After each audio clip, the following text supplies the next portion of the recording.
We're here at Red Hat Summit 2024, and I'm hanging out here at the pickleball courts with Mike O'Leary. Mike, how are you doing?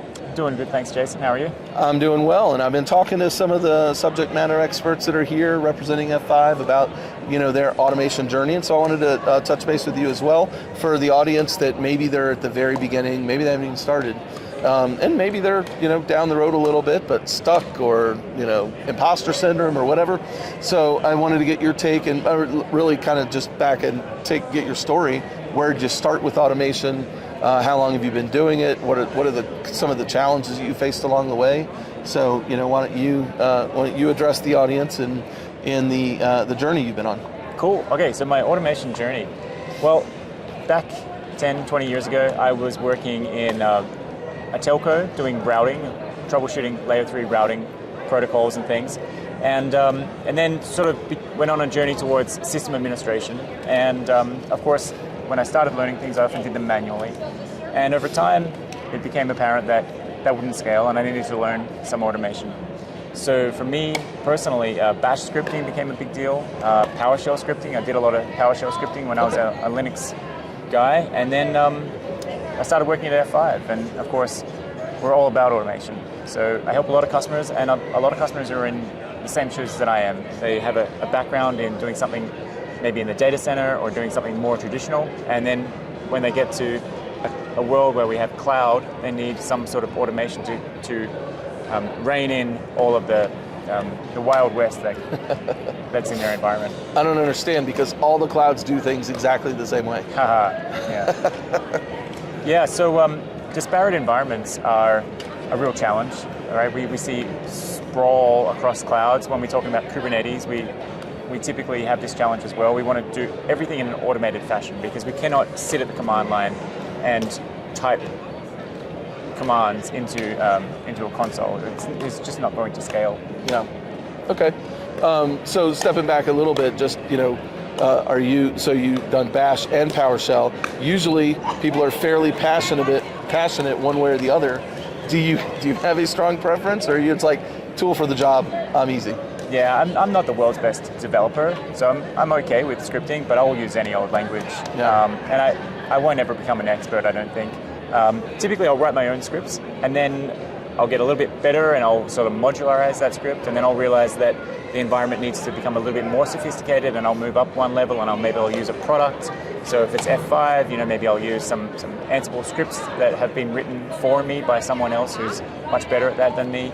And then, of course, if I'm in an enterprise scenario, I might want to use a platform approach to sort of automating a large environment as opposed to looking at a fleet of discrete appliances. I'd rather take a platform approach, and that's where I use F5 Distributed Cloud. Okay. All right. So real quick, for those who may not know what distributed cloud is, you mentioned that. How is that platform bring together, all these disparate resources that maybe you have to have domain-specific knowledge in?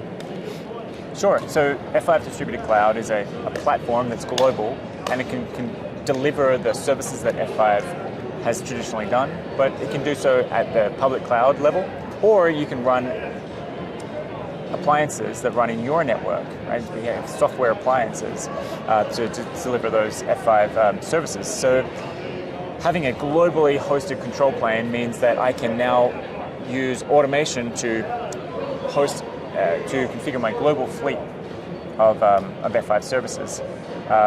So automation is essential when you're dealing with a large environment like that. Yeah. So for the people who have not started yet, along the way, what are some of the challenges that you faced personally in your journey, whether it was at the script level or the platform level?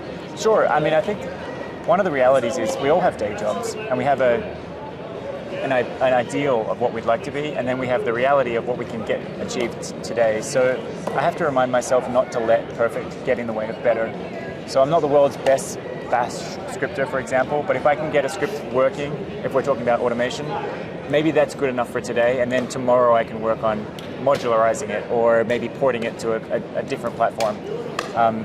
And then, of course, there's always there's time. No one ever has enough time to learn technology, so that's another big challenge. I guess there's some level of imposter syndrome that affects all of us.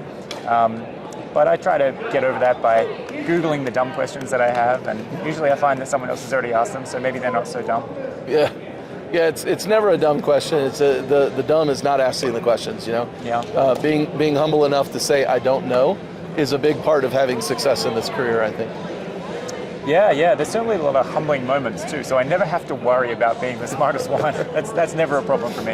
Yeah, you know, one of the other things I found too is like, especially within F5, the culture amongst the sales engineers and solution architects and all that is that, you know, to your point, it's like, hey, I get something working, and you know, you commit that into a repo, and then somebody, you know, they may peck on it a little bit, and then all of a sudden we have a pretty mature, robust solution, and you know, sometimes those things become products.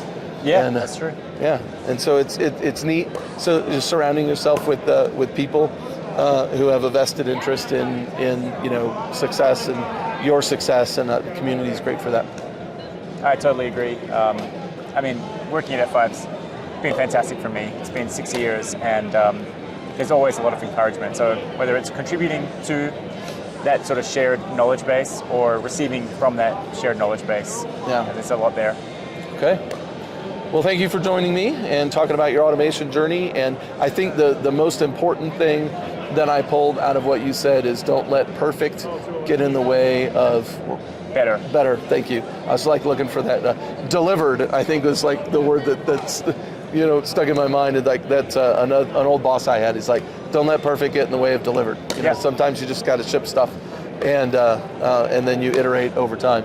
But better, don't let perfect get in the way of better.